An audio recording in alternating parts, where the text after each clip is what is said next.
Hi guys, kumusta? Nandito tayo ngayon sa Kuala Lumpur, Malaysia, sa simbahan namin sa Sikhism religion, which is Tat Khalsa Gurdwara Sikh Temple. Sobrang ganda nito. Ito po yung Langar Hall dito. Ito po yung temple namin sa Amritsar, our holy temple in Sikhism religion. So ito po yung management or committee dito sa simbahan na to. Very nice, very wonderful. Yan po lahat makikita nyo. Dito meron din yung ladies committee or management sa simbahan. Yan po sila. Keep it up lang. They're doing really best. So ito po yung mga CR dito. Ito po yung sinasabi kong simbahan namin dito. Ang pangalan nito is Guru Nanak Darbar Tat Khalsa Diwan, Selangor. Yung Selangor, ito yung city dito sa Malaysia. Ayan po yung mga pictures. Ito po yung mga pare. Lahat or mga committee dito. Committee members. Ayan po, very beautiful view. They also received a certificate, one of the best Sikh temple here in Malaysia.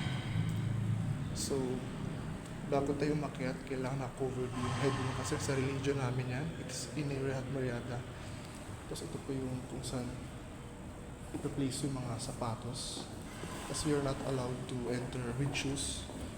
So we're going upstairs sa prayer hall. May stairs po dito. It's until second floor.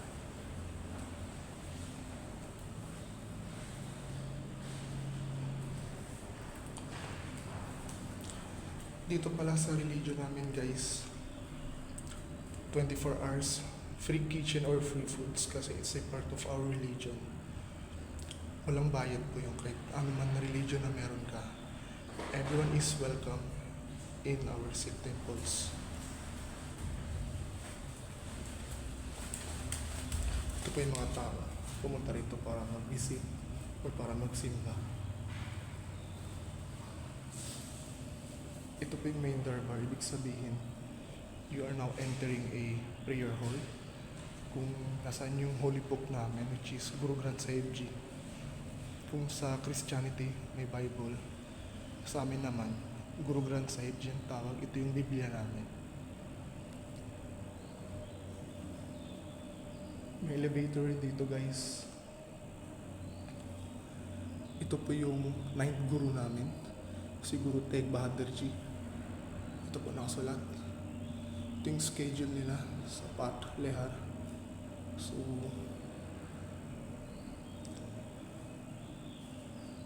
dito po guys, bago kayo mag-enter, kailangan mag-wash muna kayo. Ako nag-wash na ako eh. Para malinis and respect. Since you are entering a Sikh temple. So, nandito na po tayo. We are now entering.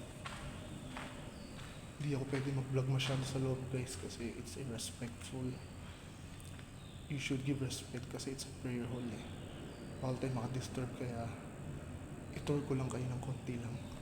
So dyan lang muna tayo, pasensya na. Akan part, ito po yung pag may mga prayers dito kasi may mga seasons dito. Yung mga tao na nagpapa-prayer.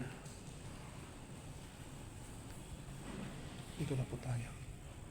Quiet lang tayo, medyo gano'n.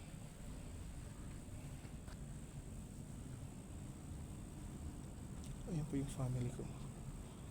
Ito po yung transit. In the center is our Holy Bible. Beautiful view.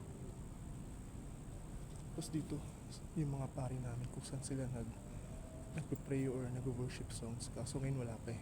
So pahinga muna nila. So hanggang dito lang muna tayo guys. Goodbye po.